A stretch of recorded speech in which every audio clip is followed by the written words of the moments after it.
This is a door to my brand new Lego room, and these are the 10 biggest Lego sets ever released.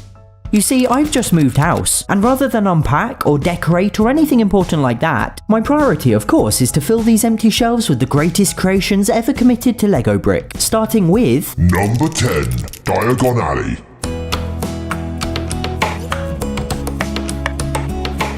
This set is wonderful, basically consisting of 4 individual modular buildings. And whilst a lot of the entries on this list suffer from being exceptionally repetitive or monocolour, it was really cool to start with a set where every single section is so unique and bursting with colour.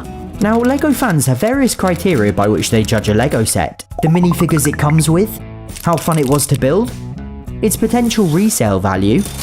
But I have something of my own metric. Does it come with the Lego frog? Let me explain. A weirdly high number of Lego sets seem to come with these little frogs, whether on lily pads, under bridges, as gargoyles on buildings, or best of all as the leaves on a bonsai tree. So does Diagon Alley's 5,544 pieces include a frog? Nope, which is surprising given that many Harry Potter sets feature chocolate frogs. Maybe the designer just forgot. Either way, I'm gonna fix that and add my own. That reminds me, see if you can find the bronze, silver and golden frogs hidden somewhere in this video. And this whole thing was crazy expensive, so if you enjoy watching, please consider subscribing. Number 9, Ninjago City Gardens. You might recognise this set from the 100 Lego sets video, so I'm not going to talk about it in too much detail, and if I'm perfectly honest, it didn't survive the move. I will just say that like Diagon Alley, it's incredibly colourful and unique throughout, making these first 2 real outliers on this list. But does it come with the Lego frog? After sifting through the wreckage, I can tell you that yes it does. But then I remembered I destroyed his home, which is simply unforgivable. So I ended up rebuilding the whole thing. There's probably more than a few mistakes, but doesn't that little pink smile just warm your heart? Number 8, the Santiago Bernabeu Stadium. This is the home of football club Real Madrid. With 5,876 pieces, it was quite simple but fairly repetitive, building the pitch and 4 almost identical corners that then all joined together. It isn't really a set I would have built had I not been making this video, but I did visit the stadium when I was a kid, and so it ended up being really cool to build something I was vaguely familiar with. All in all, I enjoyed it more than expected, but the question on everyone's mind is, Lego frog? Of course not. That frog would be ginormous in this scale, but let's secretly add a grey one to one of these corner turrets. There we go, I'm much hoppier now. Number 7, the Taj Mahal.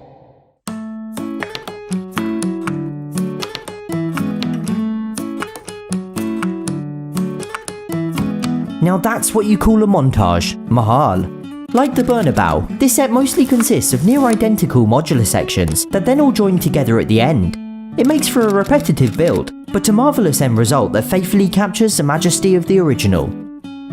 I really love these almost pixelated domes made from staggered sideways studs, and the use of different Lego elements to portray architectural details such as the tiled floor is incredibly creative. But does it come with the Lego frog? Seriously, I should just make a jingle at this point.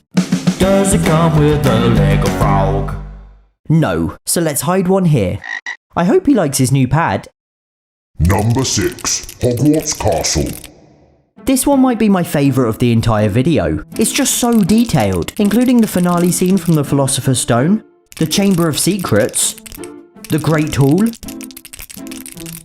whatever this part of the castle's called, the Defence Against the Dark Arts classroom, Umbridge's office, and Dumbledore's office, just to name some of the areas featured. Overall, this 6,020 piece offering is nothing short of magical, my only criticism being that it's in microfigure scale. If we put a regular Harry Potter minifigure in it, he's quite enormous. But I do understand that it would be vastly expensive and well vast to make a minifigure scale Hogwarts. And besides, that's where strange British YouTubers with cupboards full of Harry Potter Lego come in. But that's for another day. So, does it come with the Lego frog? Sadly no, but I'm gonna put one next to Hagrid's hut. I feel like he's totally the kind of person who'd inexplicably have a gigantic red frog as a pet. Number 5, the AT-AT. As well as being the 5th biggest, this is in fact the most expensive Lego set of all time. And inside, how cool are these inner boxes? Look at that. It admittedly feels kinda wasted on me since I'm not a huge Star Wars fan, but it was really fun to build, and I'm probably gonna take it apart for pieces. It is enormous though, absolutely dwarfing my cats. But I know what you want to know. Does it come with a Lego frog? Okay, I think it's already time to retire the song. It's getting incredibly annoying. But no, it does not. And this will probably offend Star Wars fans even more, but I'm gonna add one right here. You could say I've committed a crime against Star Wars, and humour. Number 4, the Millennium Falcon. This is another Star Wars set. Another set I've already built in a previous video, and another set that sadly did not survive the move. Yup, this sad tub of bricks was once a glorious spaceship. So I did the only appropriate thing and repurposed it into a tombstone. It was truly enormous while it lasted though. Even the several hundred-page instructions were giant and ring-binded. It didn't come with a Lego frog, but I have a really good pun for this one. Star Wars. No, okay. Number 3, the Colosseum. The box alone is enormous, inside which there are 4 further boxes, inside which there are 76 individual bags, inside which there are 9,036 pieces. I was a little overwhelmed. The first few bags, however, made it feel like I was making deceptively fast progress. But then came the barrage of beige. Oh, that's not all. That's still not all. Yeah, that's all of it. And this is where things got really repetitive. Nonetheless, it was a lot of fun seeing it come to life before me. And again, this is somewhere I've been for real, which added that extra element of enjoyment. After a whole day of beige, plus then some finishing touches, the Colosseum was finally complete. And since there's no Lego frog, I'm going to add a whole army of them to these studs on the front. Because you know what they say, all toads lead to Rome. Now I'm actually going to do number 1 next and then finish with number 2, because number 1 is sort of underwhelming. Number 1, the World Map. With 11,695 pieces, it's technically the biggest Lego set ever released, but most of the pieces are tiny so it doesn't really count. Regardless, I absolutely love these art sets and find them incredibly relaxing and almost meditative to build, with everything slotting together at the end. It comes with these pins to mark the places you've been, but instead I'm going to mark the places from this video: the Bernabeu Stadium, the Taj Mahal, and the Colosseum. Okay, that's all very well, but does it come with a frog? No. Seriously, almost 12,000 pieces and not one of them amphibian. A truly riveting decision on Lego's part.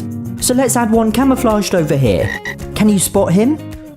Once you've finished the set, you're left with about 1,000 spare pieces, intended so you can customize the oceans. But I've got another idea.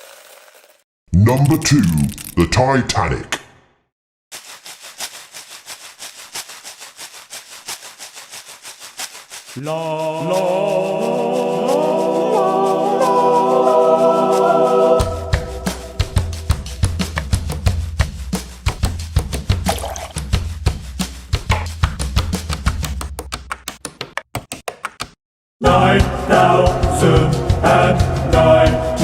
Pieces, length of 1.35 meters. I have built the Lego Titanic.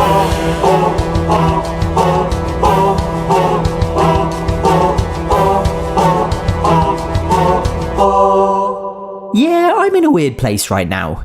Anyway, I spent so long making this video that there's now a new entry at number 6, something called a Razor Crest, whatever one of those is. There's also rumoured to be a new set overtaking the Titanic, released before the end of the year, so this video was more or less slightly entirely probably pointless. But there is one last unanswered question. Does it come with a Lego frog? No.